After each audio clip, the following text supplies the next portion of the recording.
भगवान श्री राम कहते हैं, बुढ़ापे में पति पत्नी को यह दो चीजें सुख देती हैं। जय श्री कृष्णा। राधे राधे। एक बार की बात है, भगवान श्री राम और माता सीता जी अपने 14 वर्ष वनवास के समय में भगवान के पवित्र धाम चित्रकूट में एक कुटिया बनाकर आराम कर रहे थे और मनुष्य जाति के बुढ़ापे के विषय में बातचीत कर रहे थे। बातचीत करते करते माता सीता जी के ध्यान में एक प्रश्न आया।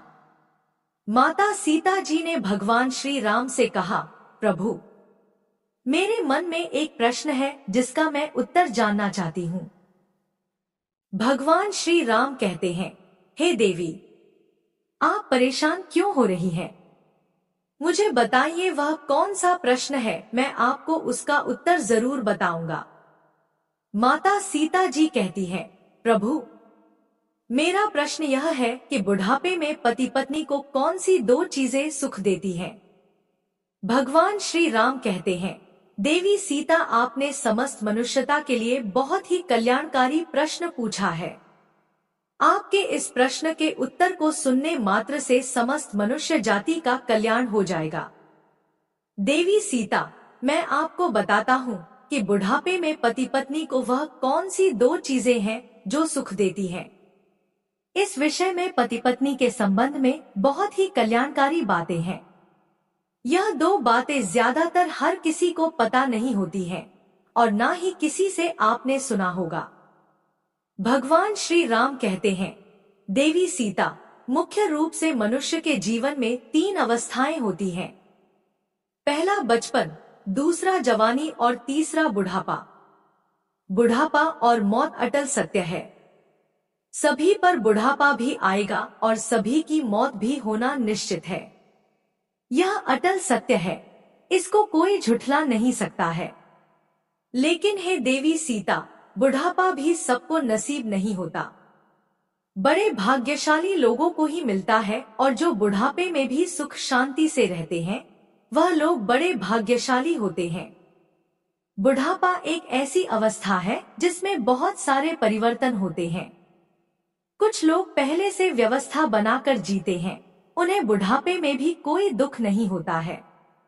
और जो लोग व्यवस्था नहीं बनाते हैं, उन्हें जीवन के इस पड़ाव पर बहुत सी दिक्कतों का सामना करना पड़ता है। भगवान श्री राम कहते हैं, देवी सीता, मैं आपको बुढ़ापे में सुखी रहने के मूल मंत्र एक कल्याणकारी कथा के माध्यम से बताता हूँ कि कौन सी दो चीज छोड़कर और तीन चीज अपनाकर आप बुढ़ापे में सुख शांति से रहेंगे। जो भी मनुष्य इन बातों का पालन करेगा तो निश्चित ही उनका बुढ़ापा सुख शांति से बीतेगा। यह जानकारी समस्त मनुष्य जाति के लिए बहुत ही ज्ञानवर्धक है। मनुष्य आज जवान है तो आज ना सही, परंतु जब बुढ़ापा आएगा तो यह बातें आपको बहुत काम आएंगी। समस्त मनुष्य जाति को प्राचीन कथाओं और कहानियों से जुड़े रहना चाहिए। आपने देखा होगा, बुढ़ापे में बहुत सारे परिवर्तन होते हैं। मनुष्य की सारी कर्म इंद्रियां, ज्ञानेंद्रियां असर छोड़ देती हैं। हाथ पांव काम करना बंद कर देते हैं। आंखों से कम दिखाई देता है। कानों से सुनाई भी कम देता है। जीभ पर स्वाद कणिकाएं खत्म हो जाती हैं। किसी चीज में स्वाद नहीं आता है। दांत भी साथ छोड़ जाते हैं, जिससे बहुत सी चीजों पर मन मचलता है, परंतु नहीं खा पाते हैं क्योंकि दांत नहीं है। स्मृति खत्म हो जाती है, याददाश्त कम हो जाती है। शरीर के अंदरूनी अंग भी ठीक से काम नहीं करते हैं। घर में बच्चे स्वयं निर्णय करते हैं तो घर में भी बुजुर्गों का महत्व पहले जैसा नहीं रहता है। चेहरे पर झुर्रियां आ जाती हैं, कमर झुक जाती है। कभी कभी तो ऐसा देखने को मिलता है कि घर में बेटों की बहु बेटियां आ जाती हैं तो बुजुर्गों की चारपाई घर से बाहर निकल जाती है। भगवान श्री राम कहते हैं, देवी सीता, मन में विचार करो, ऐसी हालात में रहकर बुजुर्ग क्या सोचता होगा कि जिस घर को मैंने इतनी मेहनत और लगन से पाई पाई जोड़कर बसाया था, आज वही मुझसे छीन लिया गया है। सोचो बुढ़ापे में कितना दुख होता होगा जब वह घर का बुजुर्ग खाना पानी मांगता है तो बच्चे सुनते ही नहीं है। उसे गुस्सा आता है और वह गाली देता है। सबसे बड़ा दुख बुढ़ापे में तब होता है जब पति या पत्नी में से कोई एक बढ़ जाता है। फिर उसका ख्याल करने वाला, उसकी भावना समझने वाला कोई नहीं रहता। सोचो तब वह कितना अकेला और दुखी महसूस करता होगा। परंतु यह कहानी सबकी नहीं है। कुछ लोग अपनी वृद्धावस्था को बड़े सुख शांति से व्यतीत करते हैं। वह लोग क्या व्यवस्था बनाते हैं। भगवान श्री राम कहते हैं, देवी सीता, यही मैं आपको बता रहा हूँ। आप सोचिए, पुरुष के जीवन में सबसे अच्छा कोई दोस्त हो सकता है तो वह उसकी पत्नी होती है, और एक स्त्री का सबसे सच्चा और अच्छा दोस्त कोई हो सकता है तो वह उसका पति ही है। यह सच है कि जीवन के इस मोड़ पर आकर वृद्धावस्था में पति और पत्नी भाई बहन की तरह हो जाते हैं। जीवन में लंबे समय तक एक दूसरे के साथ रहते हुए और एक दूसरे का रूप हो जाते हैं। दोनों एक दूसरे को समझ जाते हैं, बिना बोले सुने भी एक दूसरे की इच्छा को जरूर समझ जाते हैं। बुढ़ापे में आकर दोनों एक दूसरे का ध्यान रखने की भावना और अधिक गहरी और मजबूत हो जाती है। बुढ़ापे के पड़ाव पर आकर स्त्रियां पति की देखभाल इस प्रकार करती हैं, जिस प्रकार एक माँ अपने बच्चों की करती है। कहावत है कि ना बेटा ध्यान करेगा, ना बेटी ध्यान करेगी, पत्नी से बनाकर रखना वही देखभाल करेगी। भगवान श्री राम कहते हैं, हे देवी सीता, याद रखना बुढ़ापे में जब लाठी नहीं मिलेगी तो पति की लाठी पत्नी ही बनेगी, और जब बुढ़ापे में जब चश्मा खो जाएगा तो पत्नी का चश्मा पति ही ढूंढ कर देगा, और कोई नहीं आएगा ढूंढने और आपका ख्याल करने के लिए। इसलिए पति और पत्नी एक दूसरे का हमेशा आदर करें। यह बाहर वाला जब तक धन और पैसा है तब तक तुम्हारे साथ है, अंत में एक दूसरे का साथ पति पत्नी दोनों को ही देना है। बुढ़ापे में मनुष्य पराधीन होता है, धीरे धीरे सब चीज उसके हाथ से निकल जाती है। इस स्थिति में स्वाभाविक है कि मनुष्य चिड़चिड़ा हो जाता है, गुस्से वाला स्वभाव का हो जाता है। बहू बेटे पोते की अपनी अपनी जिंदगी हो जाती है, सबकी जरूरतें अपनी अपनी रहती हैं। बुढ़ापे में माँ बाप की कोई नहीं सुनता, सबका अपना अलग जीवन होता है। इस स्थिति में कैसे सुख शांति से अपनी वृद्धावस्था को बिताएं। भगवान श्री राम कहते हैं, देवी सीता, मैं यही आपको इस कहानी के माध्यम से बताता हूँ। बुढ़ापे में एक व्यक्ति ऐसा ही ग्रस्त था।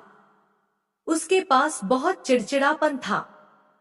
वह बात बात में गुस्सा हो जाता था, जबकि उसकी पत्नी समझती थी कि इस उम्र में इतना गुस्सा करना ठीक नहीं है, परंतु वह मानता ही नहीं था।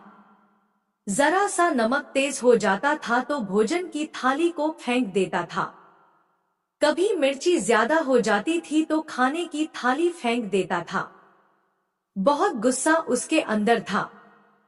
इस व्यवहार से उसका पूरा परिवार परेशान था। पूरे घर में क्लेश रोज बना हुआ था। घर के सभी लोग सत्संगी थे। एक महात्मा जी के सत्संग में जाते थे, तो एक दिन एक व्यक्ति बोला कि इनको भी ले जाया करो सत्संग में, हो सकता है कि सत्संग सुनकर इनका व्यवहार बदल जाए। तो घर वालों ने बोला ठीक है। घर वालों को बात समझ में आ गई तो बोले इनको भी गुरुजी के पास ले चलते हैं, उन्हें दुख बताएंगे तो शायद कुछ हल निकल जाए, रोज रोज की किचकिच से मुक्ति मिल जाए और घर में क्लेश खत्म हो जाए। तो फिर एक दिन घर वाले बड़े मुश्किल से उसे मनाकर उस वृद्ध व्यक्ति को गुरुजी के पास ले गए। गुरुजी बिना बताए ही सब जान लेते हैं। जब वह गुरुजी के पास गए तो वे जान गए कि यह लोग क्यों मेरे पास आए हैं। तो गुरुजी देखते ही समझ गए कि उनके घर में क्लेश है, इसलिए घर में सुख शांति की तलाश में यह मेरे पास आए हैं।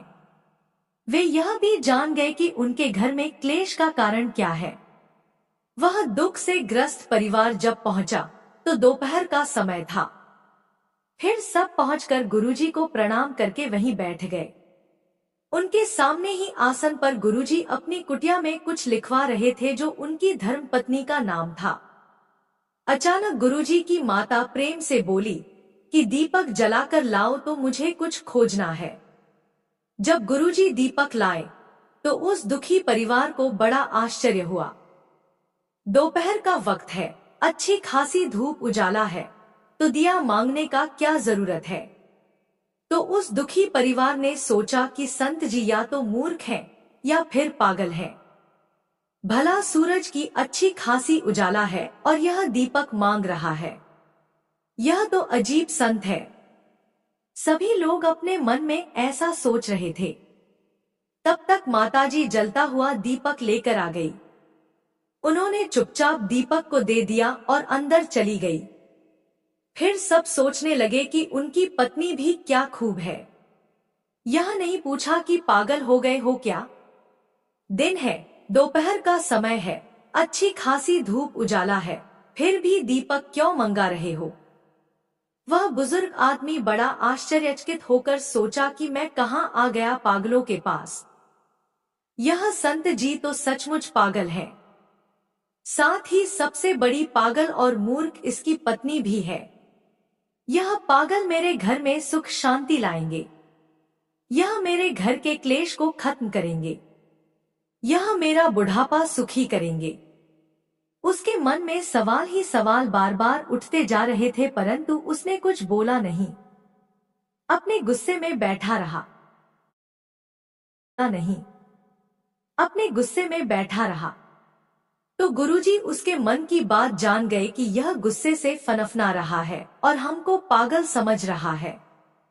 उन्होंने यह भी जान लिया कि गुस्सा इसे इसलिए आ रहा है कि एक भी सवाल क्यों नहीं पूछा। इस बेवकूफी के लिए गुरुजी सब जान गए थे, परंतु बेपरवाह होकर दीपक की रोशनी में लिखते रहे। उस गुस्से वाले बुजुर्ग व्यक्ति ने फुसफुसाते हुए बोला कि यह पागल हमारे जीवन में सुख शांति देगा। हद हो गई, चलो यहाँ से। मैं एक पल भी यहाँ नहीं रुक सकता हूँ। यहाँ से जल्दी चलो, मुझे नहीं रुकना है। यहाँ मुझे नहीं चाहिए ज्ञान। भगवान श्री राम कहते हैं, हे देवी सीता। तो फिर गुरुजी ने सुन लिया था। बोले, क्या बात है भगत जी, कोई दिक्कत है क्या। तो बूढ़ा आदमी बनावटी हंसते हुए बोला, नहीं गुरुजी, कोई दिक्कत नहीं है। आपके दर्श करने आए थे तो हो गए, अब हम जाना चाहते हैं, आज्ञा दीजिए। तो गुरुजी बोले, अरे भाई, तुम हमारे पास आए हो, हमारे अतिथि हो, बिना अतिथि सत्कार के कैसे जाओगे। और उन्होंने माता जी को आवाज दी। तो माता जी तुरंत आई और हाथ जोड़कर खड़ी हो गई। तो गुरुजी बोले कि यह भक्त जी थोड़ा जल्दी में है, जाना चाहते हैं, जल्दी से 2 गिलास दूध लेकर आओ। तो दुखी परिवार ने मना किया कि नहीं गुरुजी, हम घर से भोजन करके आए हैं, दूध की कोई जरूरत नहीं है। परंतु गुरुजी बोले कि आप हमारी कुटिया में पहली बार आए हैं, बिना अतिथि सत्कार के कैसे जाओगे। तो बूढ़ा आदमी चुपचाप हो गया। तो पत्नी बिना कुछ बोले, बिना कुछ पूछे अंदर गई और 2 गिलास दूध लेकर वापस आ गई। तो संत जी ने 1 गिलास दूध उस बूढ़े आदमी को दिया और 1 गिलास खुद ले लिया। बाकी लोग वहीं पर चुपचाप बैठे रहे। तो जैसे ही उस बूढ़े आदमी ने दूध का एक घूंट मारा, तो दूध इतना नमकीन और कड़वा था कि उसकी उल्टी करने का मन हो गया। दूध में नमक ही नमक लग रहा था। उसका मन हुआ कि दूध को इस संत के सिर में फेंक दूं। उसका तो रोज का यही स्वभाव था, कभी मिर्च ज्यादा लग जाए तो खान की थाली फेंक देता था, कभी नमक ज्यादा हो जाए तो भोजन की थाली फेंक देता था। तो उसने गुरुजी को गुस्से से देखा। गुरुजी तो बड़े सहज भाव से दूध पी रहे थे, उनके चेहरे पर ऐसा कोई भाव नहीं था। बुजुर्ग आदमी अंदर से जल गया, पर बोला कुछ नहीं। परंतु वह मन ही मन बोला कि आज मेरा बालक मुझे यहाँ पर ले आया है, पर यह महात्मा तो सचमुच कोई पागल आदमी है। हद हो गई और गिलास वहीं पर रख दिया। लोग बोले, संत जी आप आज्ञा दे, हम चलते हैं। तो कबीर दास जी बोले, शायद तुम कोई दुख लेकर आए थे, परंतु तुम अपने आने का कारण तो नहीं बताए हो। ऐसे कैसे जाओगे? कोई दिक्कत हो तो बताओ, शायद हम कोई हल निकाल पाए। तो फिर बूढ़ा आदमी बोला, हे संत जी छोड़िए, आप क्या हाल निकालेंगे? आए तो थे हम दुख लेकर, परंतु अब जा रहे हैं। हम सब देख लिए, तुम्हारे बस की बात नहीं है। तो गुरुजी ने कहा, अरे जब दुख लेकर आए थे तो बताने में क्या हर्ज है? बताओ तो दुख क्या है, हो सकता है कुछ समाधान निकल जाए। तो बूढ़ा आदमी बोला कि पूछते हो तो बात ही देता हूँ। वैसे मुझे लगता नहीं है कि तुम्हारे पास कोई हल होगा मेरे दुख का। जब गुरुजी ने बार बार पूछा तो उसने बूढ़े आदमी ने बोला कि सुनो, मेरे घर में कोई मेरी इज्जत नहीं करता, सब मुझे गलत कहते हैं। घर में बड़ी क्लेश और अशांति है। मुझे अपने घर में शांति और समृद्धि चाहिए, इसलिए आपके पास आया था। परंतु आपकी मूर्खता देखकर मुझे पक्का विश्वास हो गया है कि आपके पास मेरे दुख का कोई हल नहीं है। मेरे घर में शांति लाने के लिए आप कुछ भी नहीं कर पाओगे। तो गुरुजी मुस्कुराए और बोले, हम जानते हैं तुम्हारे घर में अशांति और क्लेश रहने का क्या कारण है, परंतु शायद अभी तुम समझे नहीं हो। तो गुरुजी ऐसा बोले तो वह बूढ़ा आदमी बोला, वह गजब की बात है, आपने हाल भी बता दिया। परंतु जब से हम आए हैं तब से आपने तो एक शब्द तक नहीं बोला है। पर कैसे बता दिया? तो संत जी बोले, सुनो, याद करो, जब तुम आए थे तो मैं तुम्हारे सामने ही अपनी पत्नी से जलता हुआ दिया मंगाया था ना? उसने बोला, हाँ मंगाया तो था। गुरुजी कहते हैं कि मेरी पत्नी ने तुरंत मेरी आज्ञा का पालन किया और बिना कुछ पूछे, बिना कुछ बोले, हमारी आज्ञा का पालन करते हुए जलता हुआ दीपक लेकर आई है। उन्होंने यह तक नहीं पूछा कि दोपहर है, फिर दीपक की क्या जरूरत है। उन्होंने वही किया जो मैंने बोला। कोई सवाल तो नहीं किया, कोई टॉक जोक तो नहीं किया। बूढ़ा आदमी बोला, हाँ इसी का तो मुझे ताज्जुब है। तो गुरुजी बोले, उसके बाद फिर हमने दूध मंगाया। हम जानते हैं हमारी पत्नी ने शक्कर के स्थान पर दूध में बहुत सारा नमक डाल दिया था। दूध बहुत कड़वा था, इतना कड़वा कि तुमसे पिया नहीं गया। और आपने देखा, हम इस कड़वे दूध को चुपचाप पी गए। तो पता है क्यों?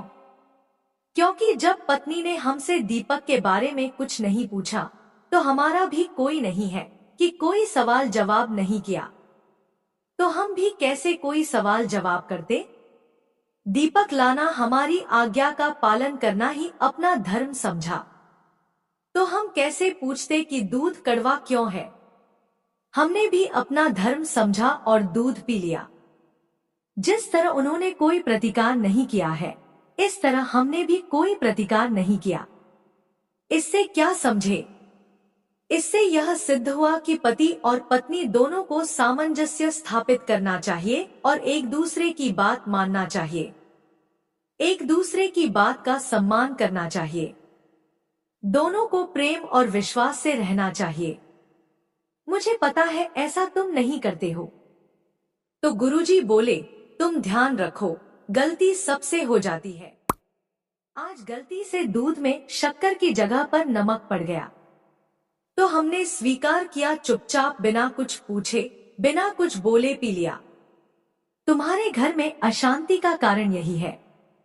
तुम दो चीजों से बहुत परेशान हो और उसी के कारण तुम्हारे घर में क्लेश है। भगवान श्री राम कहते हैं, हे देवी सीता, गुरुजी कहते हैं कि बुढ़ापे में जो इन दो चीजों का त्याग कर देता है वही सुखी जीवन जीता है। कबीर दास जी ने बताया कि यह दो चीजें हैं, स्वाद और गाली। बुढ़ापे में सुखी रहने के लिए जरूरी है कि मनुष्य स्वाद और गाली को छोड़ दे, तो घर में शांति रहेगी और बुढ़ापा सुख से बीतेगा। हमें समझना चाहिए कि घर में जो महिला भोजन बनाती है, कितने भाव से और मन से और परिश्रम से भोजन बनाती है। गर्मी ज्यादा हो या जो भी परिस्थितियां हो, उस समय बड़े भाव से भोजन बनाती है और हमें खिलाती है। कहावत है कि राज रसोई बागड़ी कभी कभी बन जाए। कभी गलती हो सकती है, हो जाता है कि नमक ज्यादा हो जाए, मिर्च ज्यादा हो जाए, तो क्या हमें उस भोजन को फेंक देना चाहिए? बिल्कुल नहीं। हमें यह समझना चाहिए कि जैसे स्त्री ने, पत्नी ने, तुम्हारी पुत्रवधू ने या बहू ने इतनी मेहनत से भाव से भोजन बनाया है, तो हमारा धर्म है उसे स्वीकार करना। अगर धोखे से नमक मिर्ची ज्यादा हो जाती है तो कोई बात नहीं, हमें उसकी प्रशंसा करते हुए भोजन ग्रहण करना चाहिए और उसे प्रेम से समझाना है, ना कि उसे गाली देकर उसके दिलों में हताश पहुंचाना है। अगर हम ऐसा करते हैं तो दूसरे दिन वह मन से भाव से भोजन बनाएगी, और अगर हम ऐसे में थाली जमीन पर फेंक कर मार देंगे तो सोचो उसके दिल पर क्या बीतेगी। क्या उसके मन में तुम्हारे लिए कोई सम्मान बचेगा? भगवान श्री राम कहते हैं, देवी सीता। गुरुजी कहते हैं, हरगिज नहीं। जहां भोजन और स्त्री का अपमान होता है, उस घर से लक्ष्मी, शांति, समृद्धि चली जाती है। आता भूलकर भी ऐसा नहीं करना है। गुरुजी कहते हैं कि इसलिए बुढ़ापे में हमें दो चीजें त्याग देनी है। पहले स्वाद, दूसरा गाली देना। जैसा भी मिले भगवान का भोग समझकर ग्रहण करना है, तो बुढ़ापे में कोई दुख नहीं होगा। स्वाद और गाली दोनों ही बुढ़ापे में दुखदाई होते हैं। तो उस बूढ़े आदमी के परिवार को और खास तौर से उस बूढ़े आदमी को पूरी बात समझ में आ गई कि मेरे घर में अशांति क्यों बनी है। तो वह दोनों हाथ जोड़कर गुरुजी से क्षमा मांगी और बोला कि मैं अज्ञानी, पता नहीं क्या क्या सोचा आपके बारे में। मैंने जो अनुचित वचन बोला है, आप मुझे उदारता और विशालता दिखाते हुए क्षमा करने की कृपा करें। आज के बाद मैं ऐसा नहीं करूंगा। गुरुजी ने उसे क्षमा कर दिया और बोले कि आज संकल्प लो कि स्वाद और गाली को यही छोड़कर जाओगे। संत जी बोले, सुनो, यदि बुढ़ापे में सुखी रहना चाहते हो तो दो चीजों का त्याग करो। भगवान श्री राम कहते हैं, हे देवी सीता, अब मैं आपको अंतिम चीजों के बारे में बता रहा हूँ, जिन तीन चीजों को हमेशा अपने साथ रखना है, तो बुढ़ापे में कभी कोई दुख नहीं होगा। तो फिर बूढ़ा आदमी बोला कि मैं आज से ही स्वाद और गाली का त्याग करता हूँ। परंतु संत जी, वह तीन चीजें कौन सी हैं जो मुझे अपने साथ रखनी है, कृपया बताने की दया कीजिए।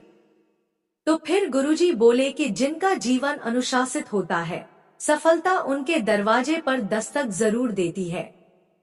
मनुष्य का जीवन तभी सार्थक बनता है जब वह अपने कार्य और जिम्मेदारी के बीच संतुलन बनाकर रखता है। बुढ़ापा जीवन का वह पड़ाव है जहां हर इंसान सुख और आराम की जिंदगी जीना चाहता है।